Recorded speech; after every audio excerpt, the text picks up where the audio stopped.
Whakataka te hau ki te uru, whakataka te hau ki te tonga, kia mākina kina ki uta, kia mātaratara ki tai. He aka ana te atakura, he teo, he huka, he hauhu, tihei, mauri ora. Thanks, Jordan. At the other end of the table, we have Bill and Robert joining us today, and we'll be running through things. So I'll hand over to Bill for introductions for yourself and Robert, and it's all yours. Okay, well, thanks very much.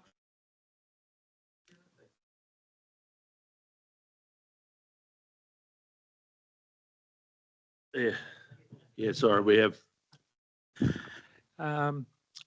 Yes, Robert and I will just introduce ourselves, then I will go through the first 10 or 11 slides, pause then for any questions, and then Robert will complete the presentation and then another Q&A session at the end. So I'm Bill Wasley, Independent Chair of Future Proof, and I have been in that role since 2009 when Future Proof was adopted by the partners and launched by Sir John Key and Kingi Tuheitia. In terms of my background, in a previous life, I've also chaired the Greater Christchurch Growth Management Partnership, which was an interesting role because it also covered the period through the earthquakes, and I undertook that role for 14 odd years.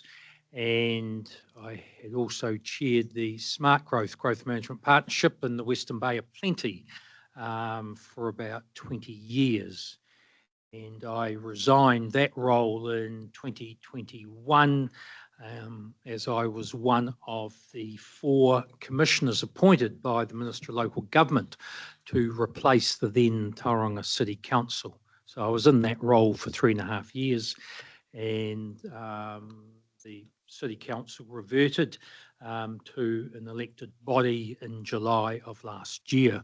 And I also, I'm a planner by professional background, and I also undertake a range of hearings commissioner work under the RMA. Robert. Morning all. So my role in Future Proof is the Independent Implementation Advisor. So that role encapsulates management of the program and facilitation of mediation and negotiation between the partners as we work through delivery of the program and managing the challenges of growth. I'm a technical director at Becca. I look after Becca's spatial planning and business case practice nationwide. And I do this role part-time, which is nice to keep my hand in local government, which is where I came from in terms of my career. I was actually effectively Tracy's equivalent in around about 2006 when the Future Proof mayors, then they called themselves the Tight Five, Councillor Harris, you'll remember them, were pulling Future Proof together. At the time, it started as the 5 local authorities that form part of Future Proof. Regional Council was not part of it, but there came a conversation when NZTA turned around and said, well, we're not going to build the Waikato Expressway if you don't develop an agreed spatial plan for the sub-region that integrates with the Waikato Expressway and that is implemented via the Waikato Regional Council's regional policy statement, because the Regional Council holds the statutory tools that all district plans have to give effect to in terms of the regional policy statement. And so the Regional Council was invited in and the strategy was finalised and then launched in 2008 by Sir John Key and Kingi Tuheitia. I then moved to NZTA and took on the Regional Planning and Investment Manager function at NZTA for a number of years, about 8 years, during which time I was deeply involved in Future Proof as the NZTA person, reminding everyone that the board still hadn't made all of the decisions it needed to make around the Waikato Expressway, and if you didn't stick to your guns and get it embedded in the regional policy statement and the district plan, ministers were unlikely, or NZTA board was unlikely to invest in the Waikato Expressway. So that's kind of where Future Proof came from, really, was that story. I left I moved to a national role in NZTA, actually looked after the entire National Land Transport Program within NZTA for a couple of years. So that's our funding mechanism for funding local roads, public transport, and the State Highway Program.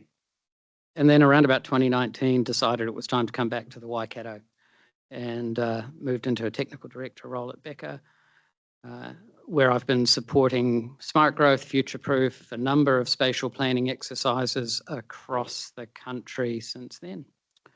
So that's a little bit of my history. Over to you, Bill. We'll get you trained on that button. Well, I should know it after I've spent so many years in here pressing it. So in terms of the presentation, you all have that in front of you. So we're not going to go through and read out all the detail on each slide. So we will hopefully summarise some of the key ones as we move through the presentation.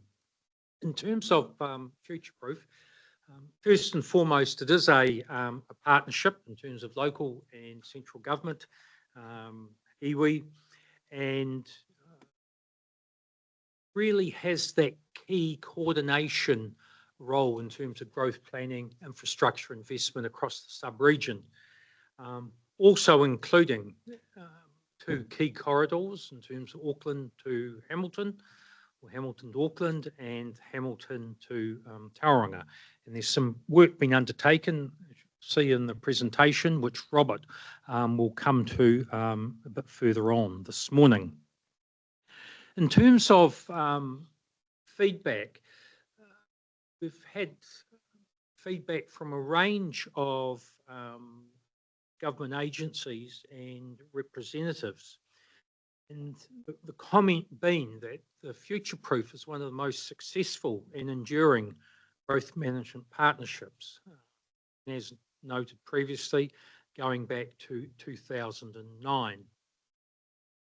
And one of the measures in terms of that success, in my view, has been that ability in an ongoing way in terms of engagement with the Crown and in particular with ministers.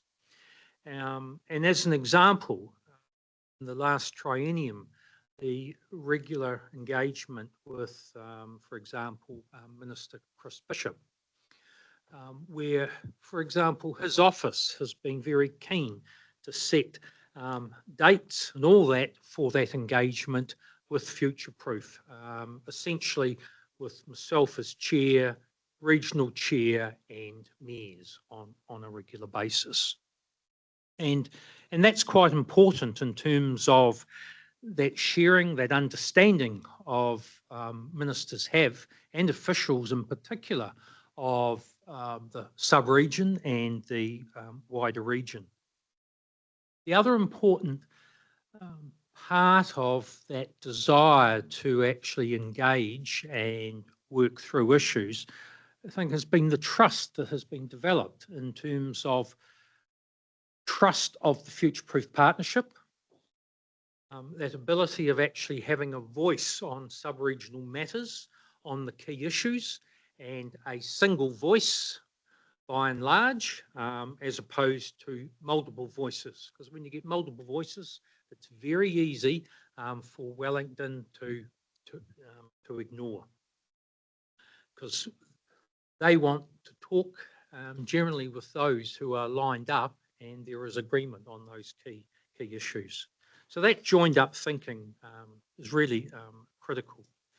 And I think in terms of the other important part of it is the only forum in the sub-region where local authorities, central government, iwi, and other regional agencies actually come together, plan, prioritise, align investments across the range of communities within the sub-region, and also the range of investment types. So really just a bit of an outline of future-proof itself. This just shows the geographic extent. Next one, thanks, Lyndall.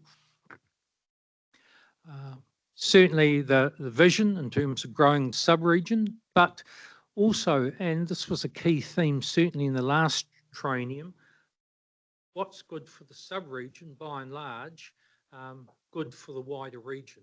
So that contribution to the wider Waikato region is actually key. And really working constructively together in collaboration, not just in the sub-region again, but in the wider region. Thanks, Lyndall. Some key aspects of why we exist. Really having a cross-boundary approach, building communities. And as we know, growth doesn't respect local authority boundaries.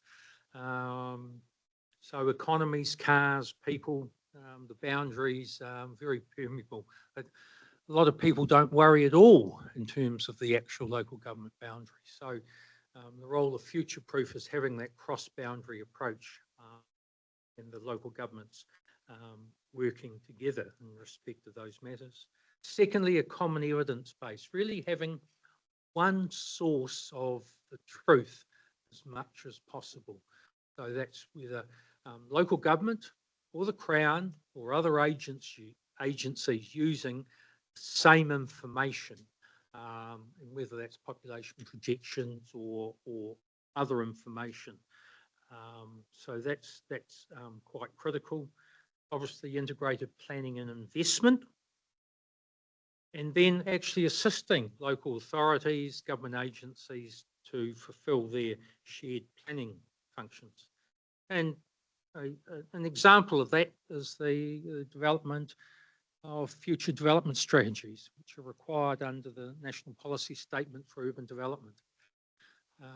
So the requirement is to have a sub-regional one of those, and future-proof actually providing the mechanism to achieve that.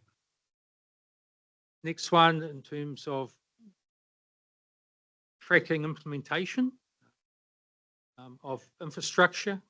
I've touched on the joined up view and input to government agencies and ministers, and we also have government agencies around the table, whether it's NZTA, Department of Internal Affairs, Ministry of Housing, Urban Development, Kainga.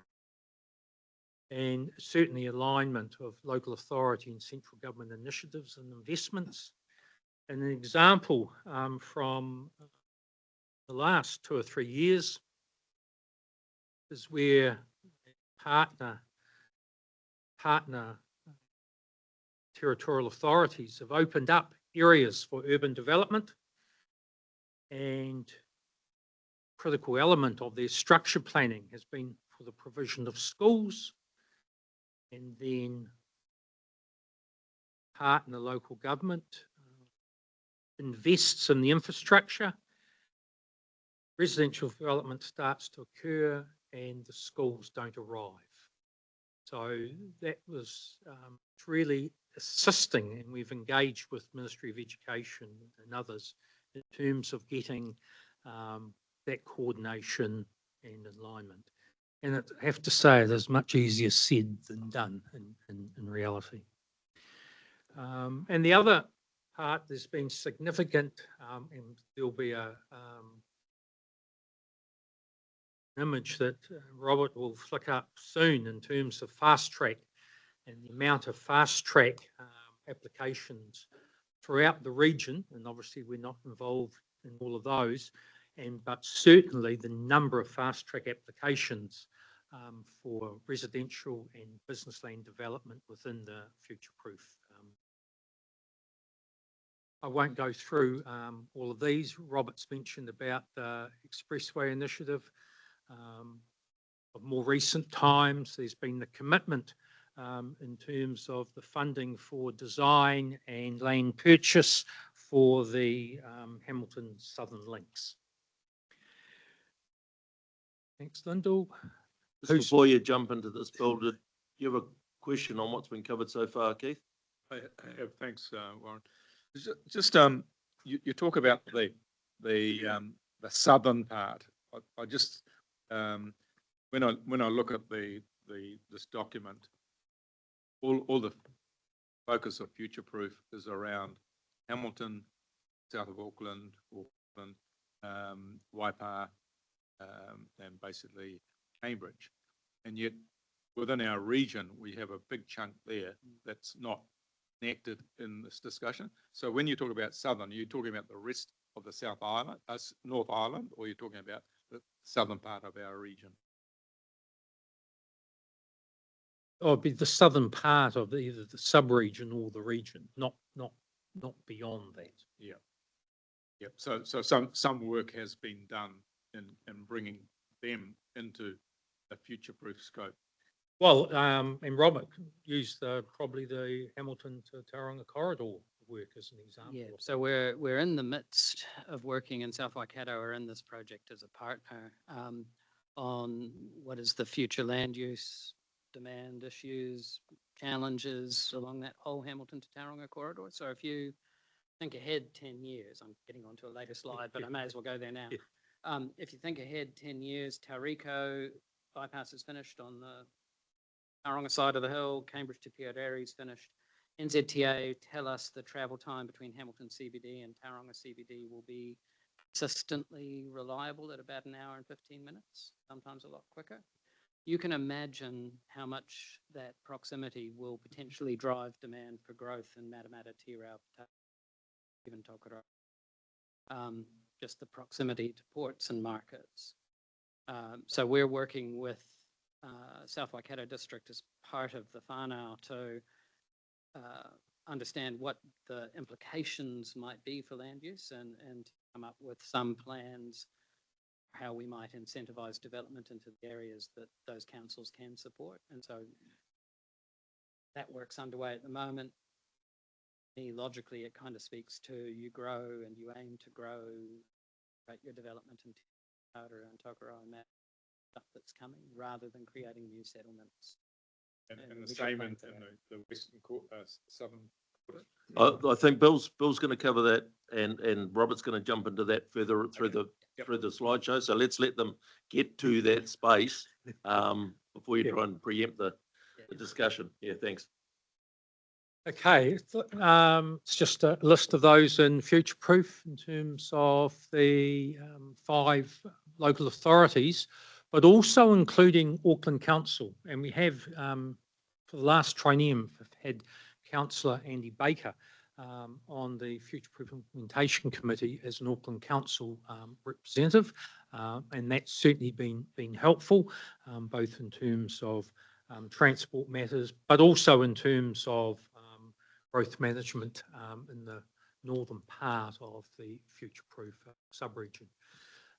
We've also got provision for the 2 recently formed council-controlled organisations in respect of waters, having representation from those 2 organisations, both around the future-proof joint committee, but also on the Chief Executive's Advisory Group.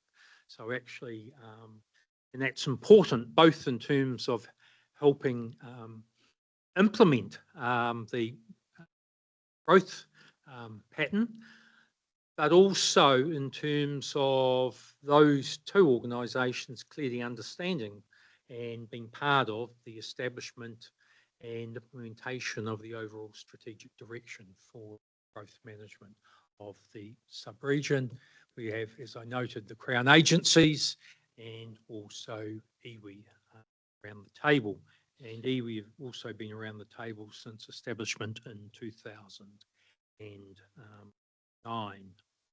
So Bill, just for a number of us councillors, new and old, haven't had a lot of exposure to future proof. So, but just with the Auckland and the H2, whatever it was, Hamilton to Auckland corridor. So that's what that stands for. Okay. Yep. Yes, Yep. yes. Sorry. There's so many, there's so many acronyms in local government that getting your head around them is a real issue. Yeah. So yeah, if you do see some, I'd appreciate an No, expansion on no those. problem, Chair, on that. And then obviously in terms of alliances, Future Proof being part of the Upper North Island and of Waikato region's part of the Upper North Island Strategic Alliance. More particularly from a future-proof perspective, We're also working with our smart growth partners in the Western Bay of Plenty. Robert's talked about the Hamilton to Tauranga corridor work. Last training, we had 2 meetings of both smart growth representatives and Future Proof, not the full committees of either, but generally the regional chairs and mayors together with government officials. And particularly the last one, there was a lot of discussion and focus on the corridor work and the significance of that. And Smart Growth Partnership are contributing both in terms of resources and funding for that corridor work.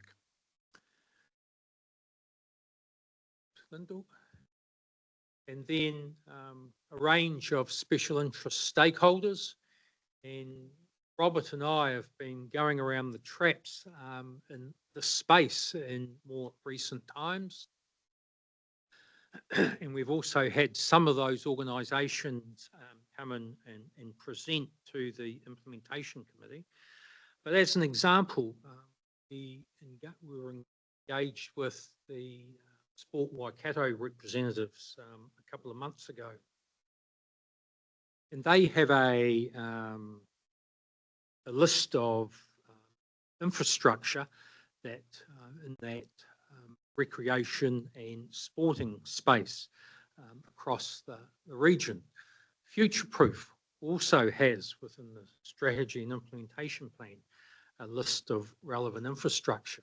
The opportunity to actually bring those types of things together, because at the end of the day, communities need more than just the pipes and the roads, and that ability in terms of building communities as opposed to suburbs was certainly an important part of the discussion we had with Sport Waikato. So we see again as an example of that ongoing relationship and input, and also the ability with organisations like that to actually undertake some joined up advocacy. They're also well connected in Wellington with ministers, etc., and the opportunity again to have that wider joined up voice representing not just Future Proof, but potentially the wider region on particular issues. And we've also had some of those similar discussions with the likes of the University of Waikato and the Road Transport Association. So I was just going to pause there, Chair, if there's any other questions in terms of what I've presented on, and then Robert will pick up the remainder of the presentation. Thanks, Bill. Any questions from councillors? Gary. Yeah, just a feeling that the North Waikato, having come from Auckland Council and sort of sandwiched between Waikato and Auckland, there's always a feeling that it's the missing in action piece up there that is there. Like I didn't see it on the section here, like it took to Huntley and other bits there, Sleepyhead and whatever, but Pocono, Tuakau, Ark, all that area down there, the Future Proof workings on that. Could you give me some something that So the growth in those areas is provided for in the Future Proof strategy, but we take the advice from Waikato District in terms of what to include on the Waikato half of that. Our role, I suppose it's an important thing to get a head around the role of Future Proof is we're a product of the local government strategies. We don't develop strategy ourselves in some ways. We pull together and integrate the strategy that comes from each of the district councils. So Waikato District's Waikato 2070 feeds directly into the Future Proof strategy and is given legal status via the FDS.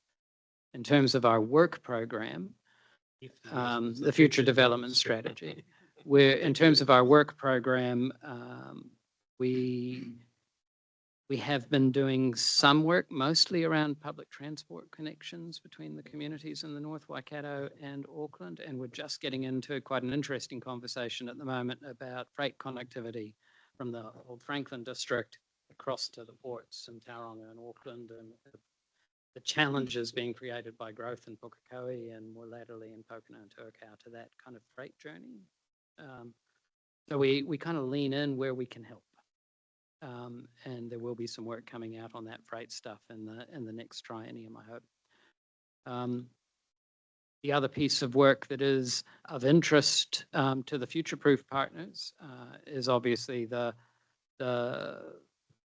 connections between Te Kowhata, Pokeno, Tuakau into Auckland, alignment with Auckland Transport, the role of Te Huia and rail connections, all of that kind of stuff is a space that Future-Proof has been asked to form a view on as an advisor to you when you make your decisions. Oh, and wastewater and treatment. I should get into wastewater treatment too. Fair. So at the moment, our focus has been on the wastewater program, but for what we call the Waikato Hamilton Metro area, which is Huntly South. And how do we get the most optimal solution for wastewater treatment plants in that part of the world? EOI coming in, so the new water entity coming into Future-Proof will allow us to have some conversations there around what's required for the North Waikato and whether there's anything the partnership as a whole needs to do to support investment requirement. Yes. I've got a speaking order, so can I get Bill a mic back? Thanks. Ben, can you turn yours off, please? Yep. Back on. Bill, you should be on. Yep. Moment has actually passed in terms of what I was going to say. I'll come back to that. No worries. Yeah. Ben. Yeah. Future-Proof has a lot to do with infrastructure and planning for roads and sewage and those sorts of things. But it has a focus on economic development. EC1's about to drop, and it will have an economic impact on that part of the region. Have you guys started to look at that? So from a future-proof perspective, because we're focused predominantly on the urban issues, urban growth issues, our interaction with PC1's been pretty minor and focused on the implications for, and our thinking about the implications of future-proof, focused on the implications for wastewater consenting, implications for the water management, urban water infrastructure management. Haven't really looked at the impact on the economy in that sense. Why are you urban focused? That's a really good question. That's and something the last triennium we were working hard to pivot. We haven't reviewed the strategy to complete that pivot. The focus, I suppose, comes from where Future-Proof came from, which was how do we manage urban growth? How do we make sure that the connections to the Waikato Expressway are located in the right way and aren't screwed up by other unplanned urban growth that loads traffic into the wrong places and creates congestion we're trying to avoid. That's kind of where Future-Proof started. You can't change Rome in a day. So the last triennium, certainly the Future-Proof Implementation Committee was asking us to reach more into what can we, as a Future-Proof partnership, do to strengthen rural communities. But we hadn't landed on this is a concrete work program of things that Future-Proof can. Liz. Yeah, and I guess to add to that, it was probably where the need was at the time. In the last couple of trienniums as well, whereas, but actually one of my questions, and Robert, you might throw this back at me, I suspect, but do you think that there will be a need, given the changing environment now with waters in play, that we need to reconsider the partners of Future-Proof? Like, I'm just thinking we've got the 4 partners and it's worked really, really well, but things that we're looking much more regionally now. Do you think that the group is probably open, or do you see a need for the group to be open in that space? So I think the role of Future-Proof is something that in this next triennium we all need to decide whether we still need Future-Proof, and that comes down to how does spatial planning function in the region, and what is the role of spatial planning. So the way the advice I've been giving to the implementation committee is change is coming. future-proof's an essential part of our planning geography at the moment. What it looks like at the end of that planning, I'm not clear on. But we need to position the councils of the metro area as strongly as possible to hand over a good product to whoever is doing the spatial planning. And if that happens to be an expanded future-proof, expanded mayoral forum, or something else, that's above my pay grade. And I thought that would be the case. I mean, it's a conversation for the first future-proof meeting. Can I just say to us, really, Bill, I like the inclusion of Sport Waikato in there. I think that we've been looking at Sport Waikato as a voice of truth for rationalisation of sporting recreational facilities, in particular, like new codes that are coming out. You know, when we were looking at the Cambridge pool, you know, why build a big pool if there's one being built just next, you know, in a neighbouring town? So that rationalisation is actually quite good, and I think Future Proof's got a really good space or a role to play there as well. Thanks, Liz. Noel, you did have your light on? Was something, Gary, you raised the issue, but like Matthew, I was at district for 15 years out at Waikato, so Matthew would come out there. So, you know, like Sport Waikato has been involved for years and years in this space. And like when we were talking about expansion on the north, Matthew was working with Auckland and looking at sports facilities at Bombay. Whether that's changed, because I haven't talked to him recently. You know, so all that work is happening. So the North Waikato hasn't been missing out at all. There's a lot of things going on there. But I also want to go back to the genesis, and I think I'll go back further than what you said, Robert. I'm thinking of somebody. Robert. Because I remember Alan Sanson and I think it was Alan Livingston and whoever the mayor was at Hamilton went down and saw Anna King about the expressway, and she basically told them to get the hell out of a room and get organised and get with the one voice. And then NZTA got involved. So the focus was on getting that expressway coming out. And I know at the time Matamata Piako were in, but then they were out, and then they were observers, and now they're back in, which is good. But a lot of the others around, and this comes back to your point, have wanted to get the benefits of it, but haven't really wanted to be in. And it's difficult to be all things to all people. And I'm concerned about expanding into the rural. It's changing the reason for being. And therefore, does it actually change its whole need to be? So it is what it is. But sometimes if you wish for too much, you screw it all up. So I've been sitting on this with Alan since 2007, 2008, and watched Future Proof all the way through. So some fantastic things, but I think we've got to be careful with the rationalisation that's going to happen in the next 3 years. But the problem is if you start expanding it, you'll lose the ability to achieve what it's done, in my view. Thanks. There was no question in that. That was just a statement. So yeah, once we're a unitary, Noel, all those problems will go away. Good morning, Tipper. I come to you online. Morena, tēnā korua, kia ora, Bill. Thank you for your long service to Future Proof. Probably my question's linked to the others, but from a different angle. It would be really helpful because Future Proof is a mature project or methodology within the sub-region. Any learning on insights on the key drivers, barriers, and otherwise to successful delivery of development opportunities for the region. More the methodology, because again, we don't know who and what's going to be part of the next functioning form and function, but we do know that there's a density and a perceived slowness why we implement strategies like Future Proof. So it's more the insights and the learnings that you've had over the years, Bill, and not required today, but that would really help us in the planning for an improved model of delivering development opportunities for the region. So look forward to that and working with you both on that, because no doubt you have plenty. We can provide those. Oh, yeah. Thanks, Bill. Angela, if I can get those two mics killed, thanks. Yeah. That's what it's speaking. Now leave yours on, guys. Angela. Thank you.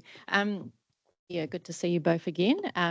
Yeah, it's fantastic that we're having this workshop for our councillors to get up to speed with Future Proof.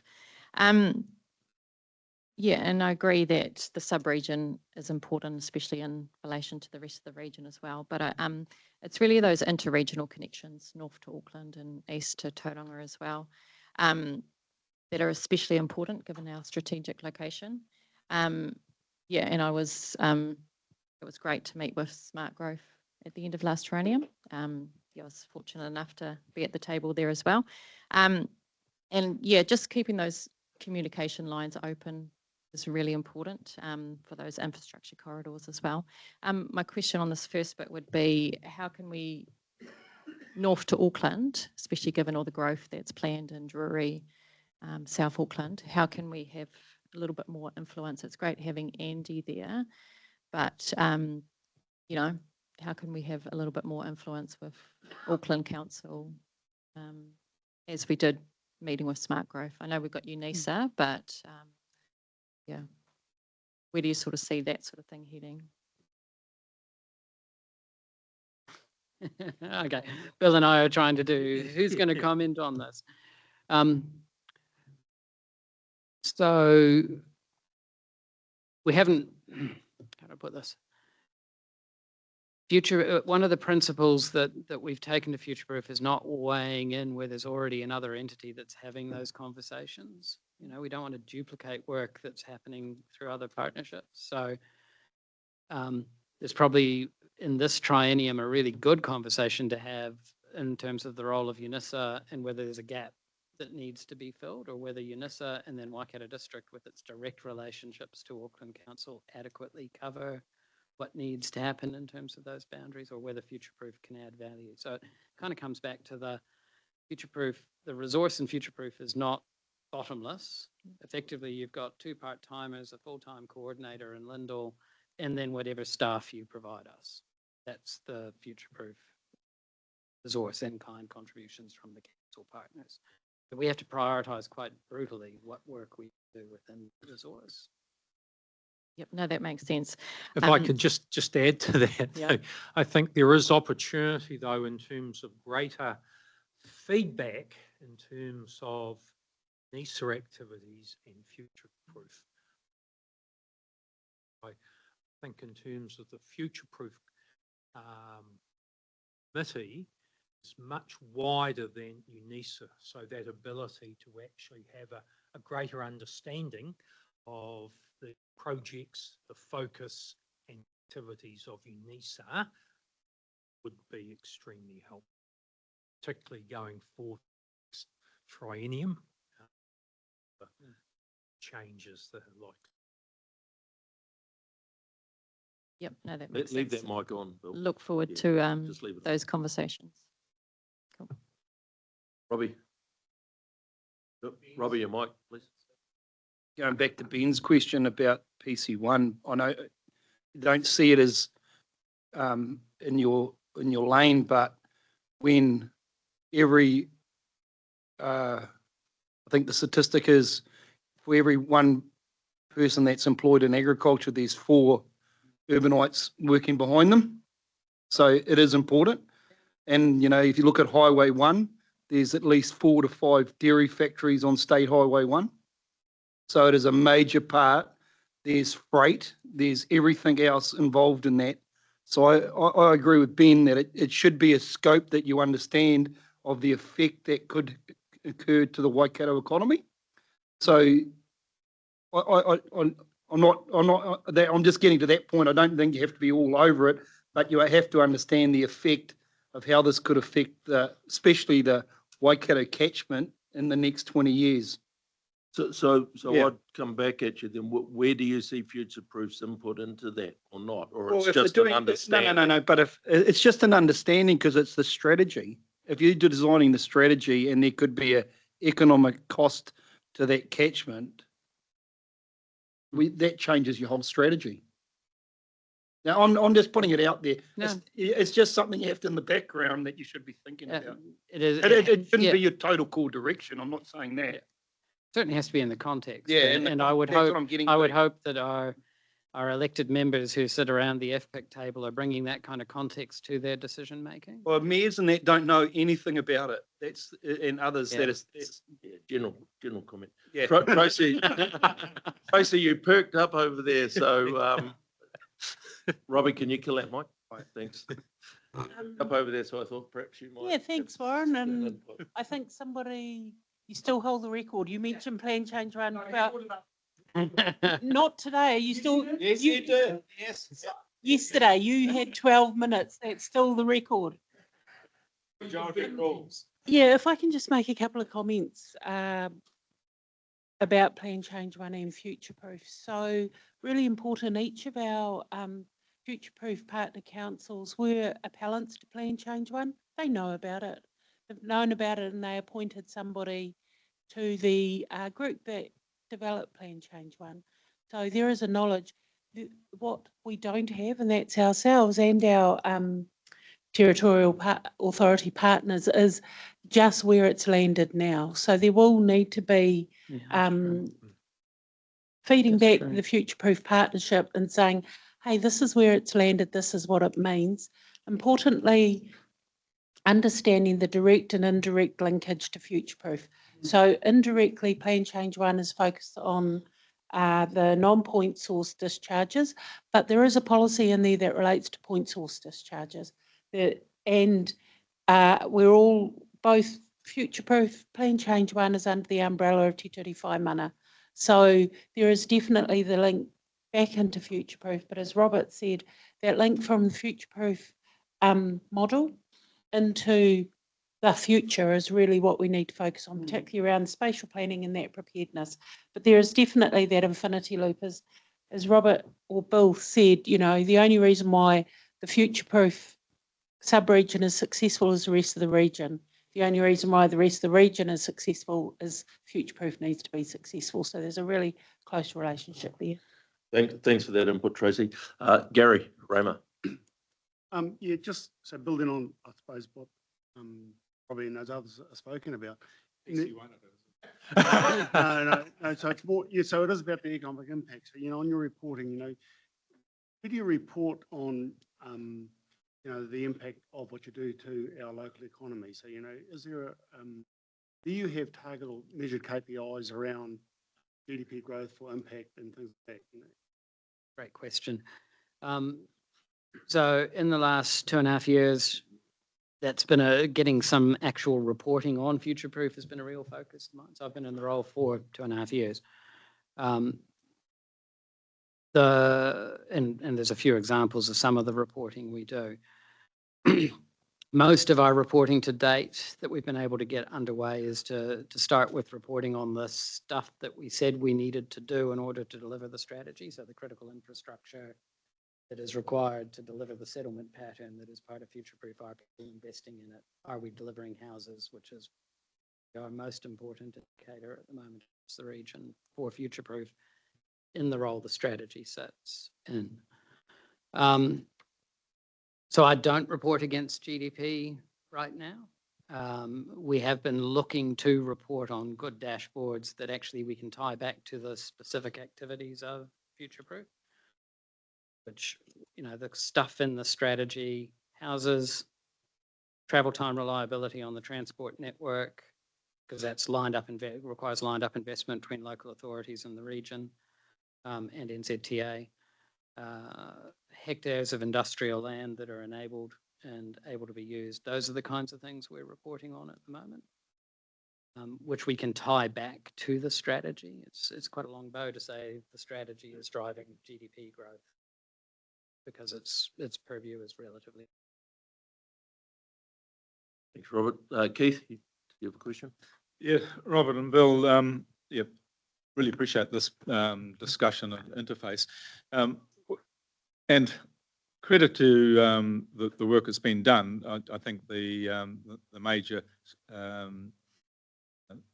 structural changes we've had with the expressways and that sort of thing has been very successful. What concerns me is that we, instead of accelerating the movement of goods and services we're accelerating the movement of people on the road, so we're getting gridlocked again. So my question, I guess, is: are you refocusing to try and get people to live where they work rather than travel and making the roads faster so they can travel further and just block up the systems again? So in my view, we're getting to the stage, it takes me, I live at Waiha, it takes me an hour to get to Hamilton, our peak time. It used to take me half an hour, and I wasn't speeding. So in terms of that, are we getting to a stage, or have you considered tolls and areas of higher charge for vehicle use to encourage people to live where they work? You've basically described a core tenet of the future-proof strategy, which is what it's there to try to do. One of our principles is to try to encourage live, work, play in place, so that people don't need to.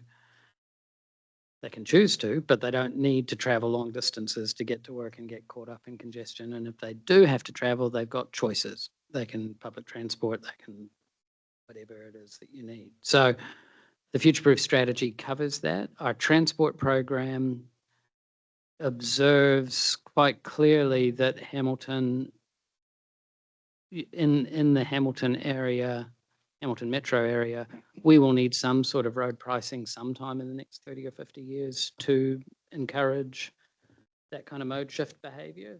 Because you can't continue to build more and more capacity, more and more roads. We simply can't afford it. So what alternatives can we offer? And those become public transport, encouraging density of housing, road pricing in some form, be it parking charges in the CBD or polling or whatever the mechanism is. We haven't got an answer there, but we're certainly, the strategy is clear. We will need that sometime in the future. ZTA will make some tolling decisions soon on Hamilton Southern Links and Cambridge to Pierre. We've got no insight as to what those would be. And Auckland, the gridlock with getting stuff to the ports and back there, are you going to price that to make it work or not? Well, that's something the government introduced the pricing legislation to enable it to do. I'll come to Chris, and then I might finish the questions there for the moment and get Robert to carry on with the slides, recognising that we've touched on quite a few of the slides coming up. But thanks, Warren. Really, just to follow on from Keith, and Robert partially answered that with tolling roads, but there's a government's move to put road user charges in place for everybody, and they're putting new systems in place to manage that, which gives them a very powerful tool to escalate that in terms of a recovery process to discourage people from using cars on the roads. Do you have any dialogue with government? Is that part of their strategy at the moment? Are you aware how far that's going or not? So future-proof itself does not have dialogue at the moment with the government on that road pricing whole conversation. It's not an area that we've been asked to prioritise our effort to. I'd probably leave that to the Regional Transport Committee to lead that conversation, other than to say some form of road pricing will help us avoid the network locking up in Hamilton as we continue to grow. I probably better stop there before I go off into my past roles in NZTA and NZTA's revenue gaps and all those kind of things, because NZTA has some huge challenges with the model for road funding. Right, we'll move on with your slides. And So this slide is just to, I suppose it emphasises that point that whilst you see the three people here, we are merely the implementation office. Any work that the partners ask Futureproof to do is actually delivered by Futureproof staff. So we have Miffy and Lizette and Phil sitting over there who are part of delivering work that Futureproof has been asked to do on behalf of all of the partners. And so sitting underneath the three of us, or actually we're the first blob there, sitting underneath the Futureproof Implementation Committee are a bunch of working groups, a Chief Executive Advisory Group, an Executive Steering Group, which we call our Project Management Group, steering groups for each of our projects and working groups. And we do have an iwi engagement partnership, which is more of iwi engagement advisory group, which is more of a group where we can advise hapu and iwi of the work we're doing and seek advice from them on how best to engage. So it's not a mandated iwi group, but it is a group that provides advice into future-proof, which is Ngā Karo Atua o Te Waka. So that's kind of the infrastructure that sits in behind. Future-Proof works to an annual implementation plan. So the work that I prioritise is directed by the Future-Proof Implementation Committee. That comes back to what have they asked me to focus on? What can I do with the resources I've got? And we kind of work through that. This little blob diagram is just a list of the legislation that either impacts directly on the Future-Proof strategy or that the Future-Proof strategy impacts upon. Just to give you a sense that we're having to weave a whole lot of stuff together. And to those people that mentioned PC1, I think you'll find on that slide, there's certainly an NPS freshwater, which is where I was building some focus for Future-Proof around kind of looking forward, what would be the implications in the last triennium of where we were going with NPS freshwater. Obviously now we'll wait for the RM reform announcements to sort out what we need to do. But there was a conversation in Future-Proof going on about what are the implications of the NPS Freshwater and the Water Services Act for our wastewater and water infrastructure, water supply, water security kind of issues, because those all affect how our communities grow and develop. The and blob down the bottom is probably the important one. Future-Proof is going to need to respond to whatever, in terms of what we do in our work program, to whatever comes with this latest flurry of reform and restructuring. And my advice to the chief executives and to the implementation committee will be very much, we don't know if in 3 years' time you're still going to need Future-Proof. What we do know is that the sub-region that is collectively part of Future-Proof needs to have a really good, strong foundation to put into a regional spatial strategy, and that our focus needs to be setting the region up so you don't spin your wheels when regional spatial strategies or whatever they are come to be. Next slide. So in terms of that stuff we do, we have 3 strategies that we kind of focus on: the overarching Future-Proof strategy, which is our future development strategy, a strategic transport program, which covers our understanding of how the transport network is going to need to change over the next 30 or 50 years to accommodate the population growth and drive that's coming to the region and continue to drive economic development. And a 3 waters strategy, which is a little out of date, but was prepared to make sure that the local authorities were taking a unified position that was aligned with Future-Proof around things. I think it came together at the time that Variation 6, the water allocation variation, was happening. So it's quite focused on Variation 6. And I think if I went back to that strategy, I'd find some stuff which reflects what Tracy talked about in terms of local authorities, the territorial authorities that are part of Future-Proof's positioning around Plan Change 1. Oh, I got to mention Plan Change 1. I can put it on my bingo card. And then we do, as part of that, preparing the region, we do a bunch of research reports which will inform future spatial plans. We've also done some work which fed into the mayoral forum's thinking around regional deals and governments, the types of governance models and reporting that are required to support regional deals. Again, that's about preparing the region as a whole for should we ever get a regional deal offered to us. And then that kind of tracking and reporting on our achievements and more recently starting to get into outcomes. Next slide. So we have, to the question about reporting, we have 4 channels of reporting that we're doing, and they are at various stages of development. So there's a report we have against our priority development areas. So those are 6 areas where we've concluded that all of the partners need to work together to deliver the housing and industrial land, commercial land targets that sit within the strategy for those areas. And so we track delivery of the critical infrastructure, the planning decisions by the local authorities, the government investment decisions. and whether or not they're happening, and use a traffic light report to give us a sense of, or give the Future Proof Implementation Committee a sense of where politically we need to focus on busting through barriers or cracks in delivery. And we've also started reporting on the number of houses delivered in each of those areas, number of amount of land consented, that sort of stuff, which gives us a sense of momentum and progress against what we're trying to achieve in each of those spaces. We also report on a traffic light against our delivery of critical infrastructure, and we've just done our first outcome dashboard. I thought this was all going to be really easy to come up with a nice simple dashboard which would give me a crunchy view on how well the strategy was going. Oh my God, it's proven to be a bit of a task, but we have got one proof of concept now, and I want to do this for other outcomes, including the economic development outcomes we talked about earlier, once I define a good measure.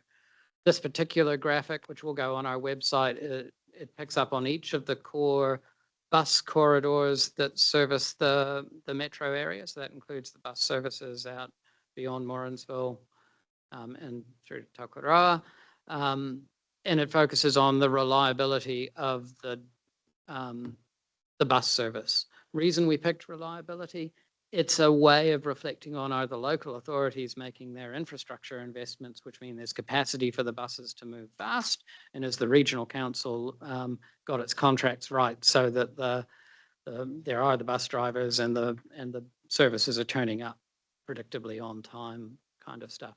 We can see that on this particular example, there's an interesting blip about 2 or 3 years ago on this Cambridge service. Where reliability was fair to say. We aim, NZTA tells us to aim for a target of about 95% reliability. Cambridge one, you can see it hit a pretty bad dip for a wee while. We haven't yet done the diagnostics because this is fresh, hot off the press in the last month or two on what was the cause of that, but I'm surmising it's probably there were issues in that time period around contracts and driver availability, and there were quite a lot of roadworks in Cambridge.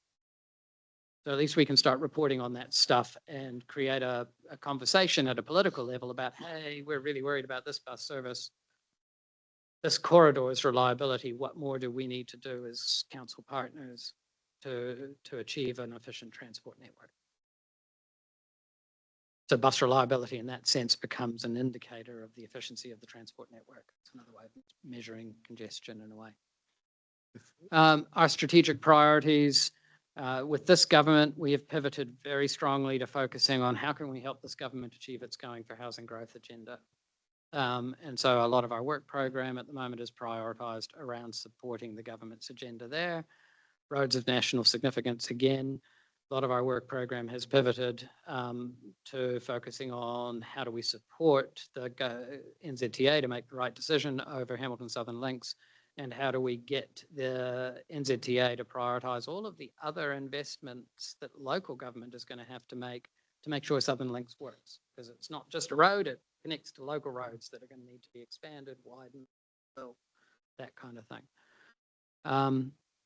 And we've talked a lot about the relationships with other agencies, and obviously we have toyed around in the infrastructure funding space where it's been useful for the partners to come together and form a common view around things like development levies, around regional deals. We provide a forum for the officials to come together and compare notes and develop their submissions. Future-Proof doesn't do submission advocacy itself generally. That's over to the individual councils to do that. I'll just stop you there, Robert. I think Phil's got a comment potentially on something you've just covered. It was just a comment on the bus information you saw there. That comes from our data set. So it's a display of information that's already reported to council via our operations reports and other things. So just wanted to put that in there for your reference. So how up to date do we get sort of information? I know Robert said this is hot off the press, but the blips a year or two ago potentially.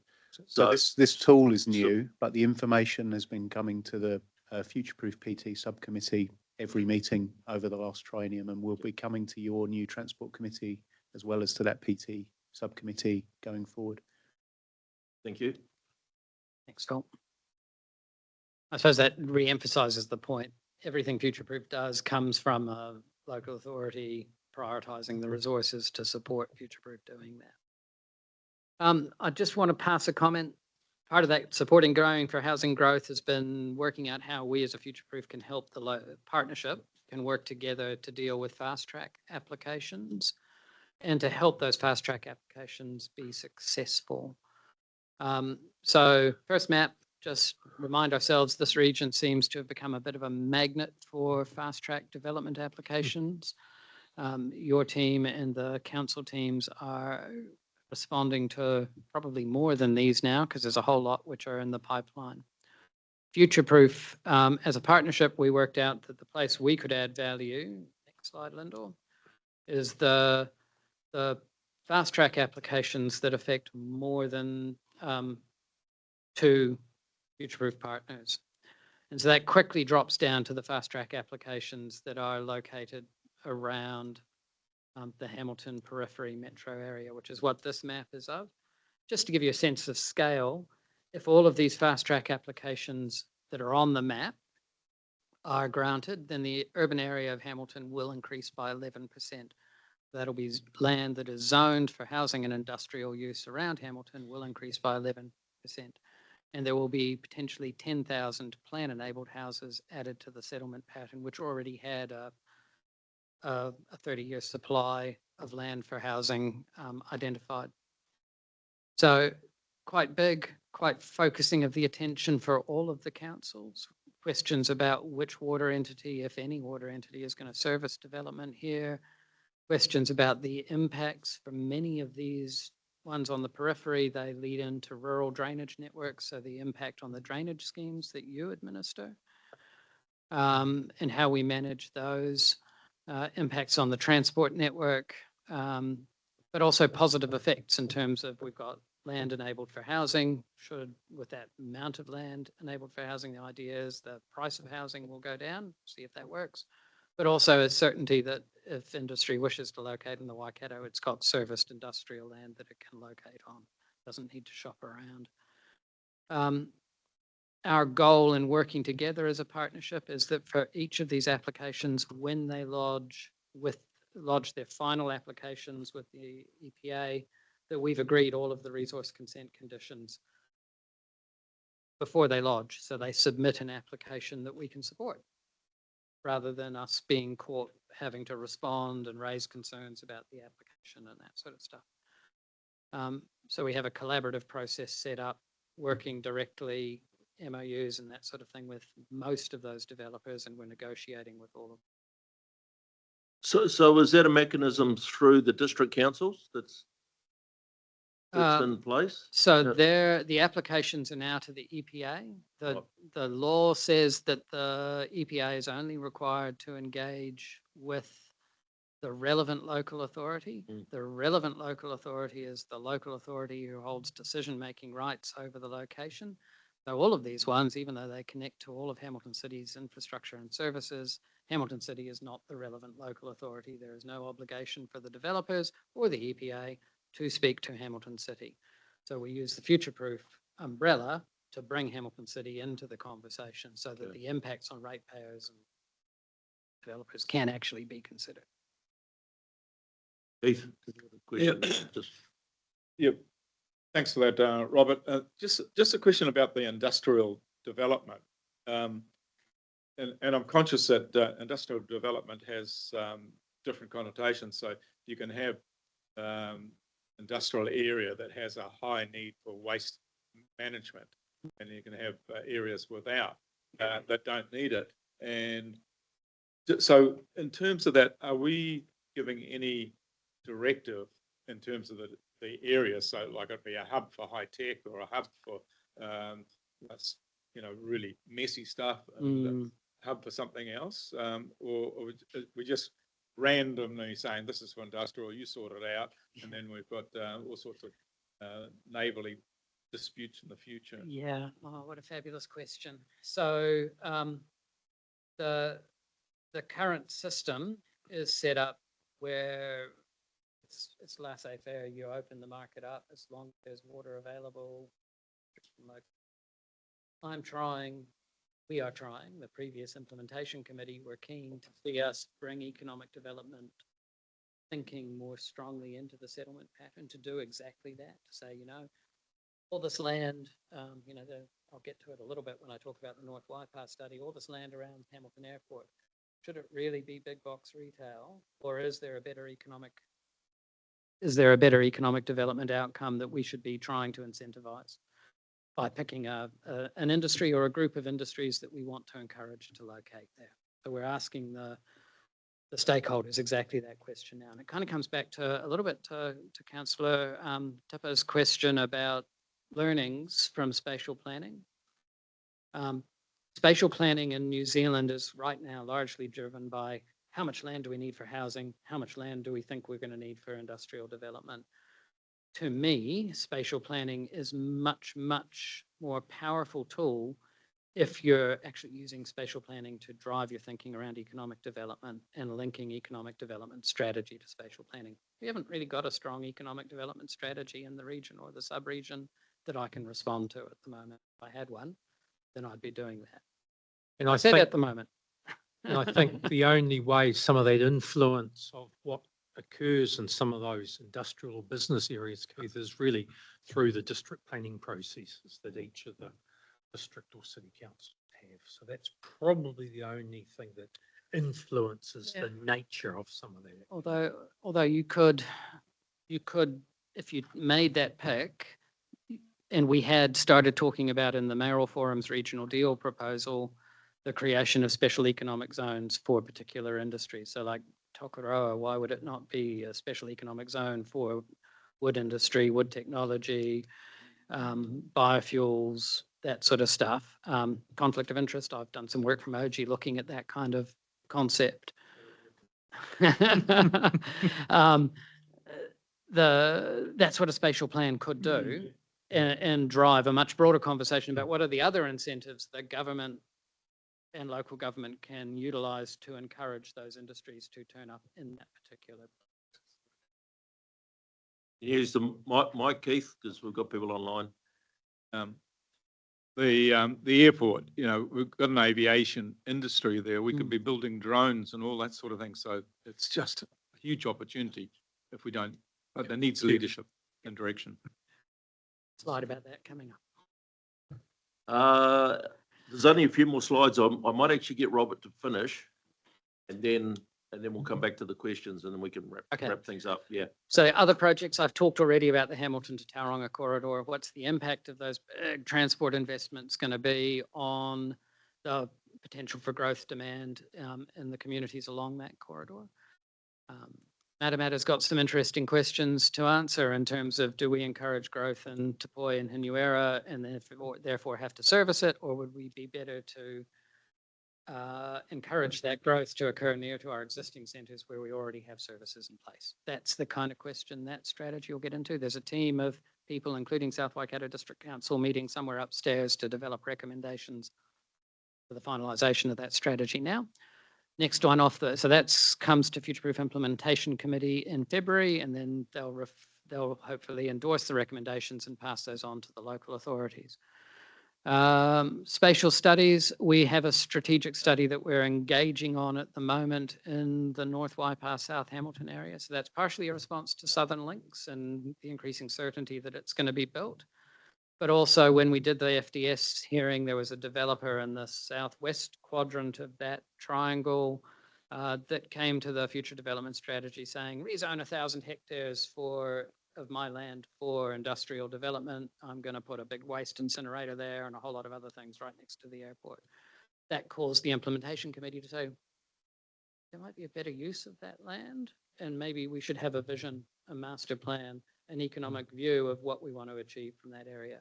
So I'm looking for that North Waipa study, which will come back to Future Proof in May, to give us a bit of that kind of thinking. Next. And then obviously we have an extensive transport program, which isn't about big investments immediately, but is about laying the groundwork so that we understand as all those fast track areas turn on and as growth continues in the metro area, what are the big investments we're going to need to make sometime in years 10 to 30 to avoid the network locking down. So that'll be shifts to more frequent bus services, potentially bus rapid transit corridors, freight priority lanes and where we might put those around the metro area, park and rides so that we can encourage people to get on to public transport if they're travelling in from out of town instead of having to navigate through Hamilton, all those kind of questions. That sits in the Future-Proof Transport Work Programme. WRC's PT team and Hamilton City Council infrastructure people are co-investing in a bunch of studies that will come back to this forum, and Bill's the steering group lead for that work. Hamilton Southern Link's critically important. Just a little aside, we're going to prepare a Hamilton Southern Links network plan. We're hoping NZTA will help us to pay for it. When we did the Waikato Expressway, one of the things that this region did really well was it prepared the Waikato Expressway network plan, which detailed all of those local road and local transport investments that needed to be made to make sure the expressway works. And then we as NZTA said, woo, you're helping us achieve our benefits and outcomes. We'll give those projects high strategic fit, and therefore we funded them where we might not have funded them if they just come up in another region. We want to do the same thing for Hamilton Southern Links, just to give us a bit more funding priority, hopefully, if we can get NZTA to think in the way they thought when I was there. Next up. And last triennium, and it came through as really important to the last implementation committee, was that whole potential role of rail and rail to drive growth in the North Waikato, and the potential role of Te Huia in that question as well. So the previous committee asked that before decisions were made on emerging business cases and things like that for Te Huia, that Future-Proof could be briefed and have a chance to make a recommendation to whoever the decision maker was. So that's in our work program in terms of the ability for the local authorities to come together and form a combined view that they can then recommend to yourselves and to NZTA as the ultimate decision makers. And I think I've covered that last slide. Perhaps if I could just add up 2 or 3 other points. I've recalled my senior moment earlier. Yeah. And I was just going to, and I think there were questions of whether there was also potential gaps in terms of work programs, etc. That's something that the Future-Proof Implementation Committee can consider. So if members or partners see that there is a gap or there is a need for Future-Proof to look at some particular issue, there's the opportunity for that discussion to occur at FPIC, which is the Future-Proof Implementation Committee, and then for that committee to then resolve that should be part of the work program. So I'm just indicating it's not a tablet of stone. There is that flexibility in the process. Secondly, just making suggestion, Chair, that we do this, putting aside a certain document that came out last week, to do this on an annual basis. And I've raised that with the other partners we've spoken to date, and there has been support for that. So I just make that offer in terms of to the Regional Council. The other thing, people or other members of partners who are not sitting around the Future-Proof Implementation Committee table, more than welcome to sit in on the meetings or come in online and listen to the discussion debates on that. So it's all that is available to all partner electeds. So I also just wanted to reiterate that. And last triennium, some members actually did that on a regular basis. I'd just like to pick up Tipper's earlier comments, and I think that discussion around insights, learnings through the life of Future-Proof would be a good topic for the implementation committee to talk about in the new year, because I think a number of those could then provide input in terms of that whole reform thinking process, given the amount of change that's, well, it's not just on the horizon, it's here now. And I think that was it. So really, thanks for the opportunity, and any further questions? I think we've got a few more, and so potentially we'll take you up on your offer to do this again. I think it's been valuable when looking at the number of questions that have gone around the table. It is certainly an area of interest. Just for confirmation, so your plans and strategies are all on your website? They are indeed, and what you'll find is we've now got an interactive story map, which the GIS team here at Waikato Regional Council helped us build, which allows you to kind of move around the GIS and drill down into the different locations within the sub-region and how many houses are planned for it and things like that. So please do have a play. If you go onto our website, there's a little button right off the entry page called Our Story, and that gives you the story map. And I think Lyndall's giving us a demo now. Yeah. I think you're seeing some slides pop up on the website now. So just a quick round, noting time, or just a quick round of questions. I've got a speaking order. Start with Chris. Thanks, Warren. Just a couple of questions. Have you met with Brian Herman's group from the airport? You mentioned the airport, Robert. The 1,000 hectares I was talking about, Yeah. yes. So you're au fait with their development plans, what they're trying to get the airport company to do? Yeah. Okay, Yeah. that's good, thank you. The other one I thought Noel would have picked up on, and I'm interested in your input into this. The ring roads that we have around the city were supposed to be the city boundaries, and look at the map now, they've been significantly exceeded. Now, does Future Proof have any say in that? Can they stop that occurring or not? It's what's happening now as a consequence of the fast track applications. Future Proof doesn't really have a say in those. So the Future Proof partners will come together and form a view. But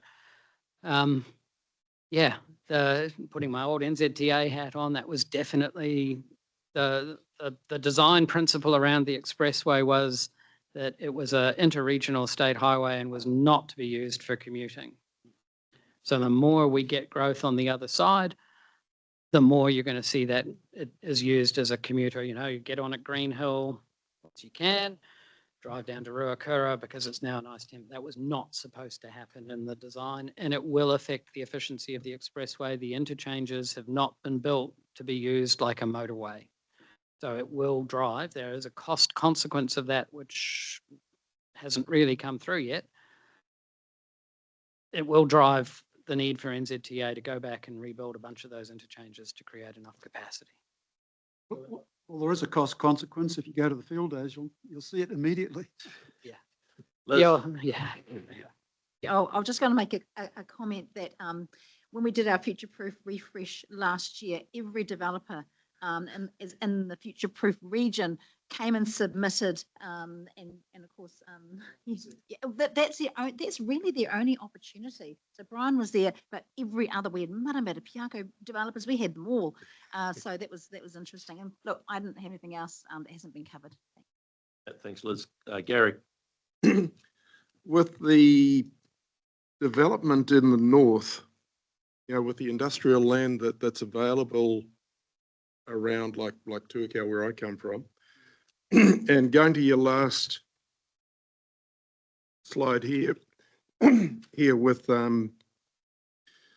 Tahuia and the trains and wanting to get people living in the district, could you share your thoughts on the trains and the rail that is failing at the moment, but there's no rail stations at Tuakau, Pokeno, Te Kowhara, which is the area that the focus is supposed to be on, down the corridor that's got everything there. It's got the industrial land, the gas, the power, the water, the motorways, everything is in that corridor between the Bombay Hills and Hamilton. But the failing train goes right past and nobody can jump on it. We all watch it. So where's the planning in that? What's gone wrong? It's defying logic. Is that people want to live and work close in the area, We understand the question. I understand the question. I'll give an answer in terms of sharing what thoughts I have. First off, there is a business case coming to you. Waikato District has ring-fenced, I think, funding in its long-term plan for construction of stations, subject to the business case being completed. So there is a plan emerging. I think we'll have to wait and see when that comes through, which is in the new year, Phil. So there has already been work done looking at potential locations for railway stations in Te Kauphere, Pokeno and Tuakau. The district council, as Robert said, have understood that and they've taken that on board, and the conversations that you'll be having over the next couple of months about the train all include what does the future of the train look like, and the business case that Future Proof is part funding alongside the regional council looks at the future services options and the desirable long stake for that investment over a period of time. So all of those things are in that work right now, which will be coming through to you over the next 6 months. And the electrification and the joint between Andy Baker's Auckland and... They're all parts of the same thing. Thank you. And just for reference, the first bullet there around the North Waikato South Auckland issue is about the economic zone of the supporting growth package that sort of is centred around Drury comes well into the Waikato region, and the jobs and the health and the education and all of the other opportunities that will be created through all of that growth in the South Auckland area have a huge impact on land beyond a regional boundary and into your communities and the other communities in that space. So the conversation with Andy Baker and others in Auckland is all about how does all of that economic zone get serviced well and it is accessible to all of the people within the zone that crosses two regions, and how do we all get the benefits from that investment? So a new lane on the motorway is good as far as it goes, but once it's there, there's nothing else beyond it. So what else do we need to do? And the other elephant in the room, like I mentioned before, is that wastewater treatment plant, Tuakau plant, being taken up totally by all of the Auckland Pukekohe North development, to the point that building consents can't be issued in Pokeno or Tuakau because no infrastructure planned ahead. So somebody made a big balls up there, but we just need to really focus on sorting that one out. Thank you. Yeah. Angela. Yeah, I was just going to add, Te Huia is a startup rail. The rail needs to continue the startup service for a district to want to invest in railway stations. So basically, it's a long-term plan for the train. It is not a short-term, hey, this is not working, let's get rid of it. You have to think for that investment that Waikato District wants to make. I mean, I remember at the beginning of last Tronium going and looking at all those railway stations alongside fellow councillors up that way. And, you know, Waikato District owns the land, right, where the stations are going to go. So they have future-proofed the land. However, they need that co-funding as well from NZTA, who is also the regulator. So they have specific specifications that those stations need to be built to in order to do that. But we can't just look at things in isolation. I went to a developers meeting with HCC a couple of weeks ago, and it was all about Airway, the new water regulator, but 22% growth in that corridor between Hamilton and North Waikato. It's like, that is massive. And if we don't have that, sure, the expressway is fantastic, but if we clog it up with everyone in cars and we don't give people options that Robert has talked about, you know, we're going to be stuck in the dark ages. Like, we all travel overseas and go on rail, but we poo-poo it when it's right in our backyard. Like, we need to think longer term. Ben.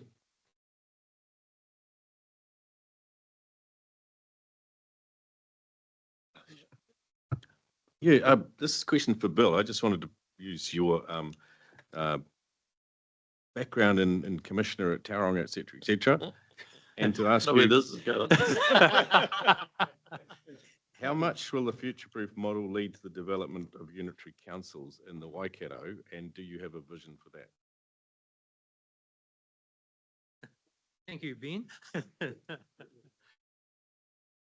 No, we don't currently have a vision for that. Focus of Future Proof to date is taking that boundaryless approach. So ignoring the local government boundaries and having a strategy and growth pattern that actually traverse the local authority boundaries. So we don't have anything in the strategy regarding local government reform, unitary authorities. And I understand that it's a question more about the model as it exists. How can that work towards unitary? I think that's a question we can take offline, Ben. We can spend hours and hours on You that. might not answer it unless I ask. Well, don't let him get out of the I'm building. happy to have an offline discussion. Yeah. Don't let him get out of the building. So I do want to pick up on anything else that's relative to future proof. I don't want to go down the whole rabbit hole of projects and stuff like that. We're running out of time. So I've got Keith, Robbie, and Noel. So Keith. Yep. Thanks for this discussion. So in terms of your infrastructure and your planning and vision, I'm still very concerned about the movement of freight. And freight, to me, should be on the railways, which Angela's just spoken about. We've got the inland port here, but our roads are clogged with basically truck trains, and they're getting damaged, they're getting hammered. So what's the future of improving the railway, and particularly getting over to Tauranga, improving the passage of freight over there and Auckland wharves? I'll cover that. So great question again. NZTA are tendering at the moment for consultant advisors to develop what they're calling their Hamilton to Tauranga Transport Corridor Plan. And that's explicitly includes rail and road. And that question is boiling away in their mind. You know, is our preferred mode for freight rail, in which case the answer for rail is increasing rail capacity progressively along the railway line? Or is it road, in which case the answer is, the last time they looked at this, billions and billions of dollars with the Kaimai Hill, I think they landed on lowering the crossing and going through Swaps land alongside State Highway 29. Whether that's the answer or tunnelling. So that that study is happening next year. The land use bit we've done for them with the Hamilton to Tauranga work. So we'll be in the tent working alongside them, whoever their consulting team is. Thanks, Robert. Robbie. Add on to what Keith was talking about there, you know, like I think some of the freight, we need to have a strategy on freight. And, you know, is it for domestic use or is it for agriculture use and stuff like that? Because there's that big push for an inland port at Hinuera as well, just to bring stock feed over from Tauranga, get it off a boat and have a processing plant in Hinuera, which is centrally based to the North Island and not inside a city or whatever to cause transport problems out of that. So I think as Keith has brought up, freight's a really complicated thing. It is. And it needs some really good oversight of how it can be as productive as possible without freight that doesn't need to go into urban areas it doesn't need to go into. And it keeps trucks off roads. And I think that's there's a lot of thought and process gone into that, but that could make things way more efficient if we isolate zones for certain types of freight, that it just keeps it out of urban areas. And you think about that, hopefully you'd be shipping animal food over the thing at night, and it'll be then stocked in, say, in Hinuera, so it's not on the roads when everyone else wants to bloody drive on it during the day. So it's utilisation. I suppose I'm getting down to utilisation. I think that's we've got to start thinking about how to utilise our assets better. So that's why you can feed all this into our WRC Transport Committee, and that's Yeah, the place. yes. That's it. No, don't say anymore. Don't say anymore. Don't say anymore. Don't say more. Bill. I was going to say pretty much the same thing, Councillor, but I think the other thing is that KiwiRail are a very strategic partner to the region, and they are a member of the Regional Transport Committee, and they are doing a presentation on Monday about their network and the role of their network in all of the things you've been talking about. So we're heavily, fully connected with them, both within Future Proof, but more broadly. Thanks, all. And final question to wrap it all up. Noel, you had your light on?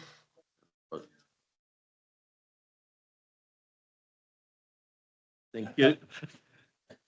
Excellent. Well, thank you very, very much, gentlemen, for that presentation today. As you see, there's a lot of interest around the table in Future Proof, and I'm sure we all now have a better understanding of it. One of the things I'll just finally wrap up with is councillors are always interested in budgets and resourcing and stuff like that. So just perhaps a question to the staff, but I understand that WRC does an administration role and resourcing, but the project work that's been spoken of and that, where's the budgets that sits under? So I'll grab this, Robert, and please correct me if I'm wrong. So the Future Proof Partnership undergoes a process whereby we determine the percentage contribution for the overall running of the Future Proof program from each of the partner councils, and also ministries from the government who would like to make a contribution. So all up, the actual contribution that we make to the partnership, the direct cost, our percentage is around 178,000. Now we've had direction from council for I think it's 178, might be 184. That's what it's like. We've had direction from council to maintain that over the last 3 years, which we have done. Some of the other partners have been able to increase theirs. Our contribution is comparable to Hamilton City, different proportion for the others. The total cost, we also have Lyndall, who's our Future Proof coordinator, who is funded through the contributions of the partnership. Total cost of running the Future Proof Partnership is around 970,000 direct cost. And so there is a pool. That budget is approved through the Chief Executive's Advisory Group every year and monitored and administered through WRC.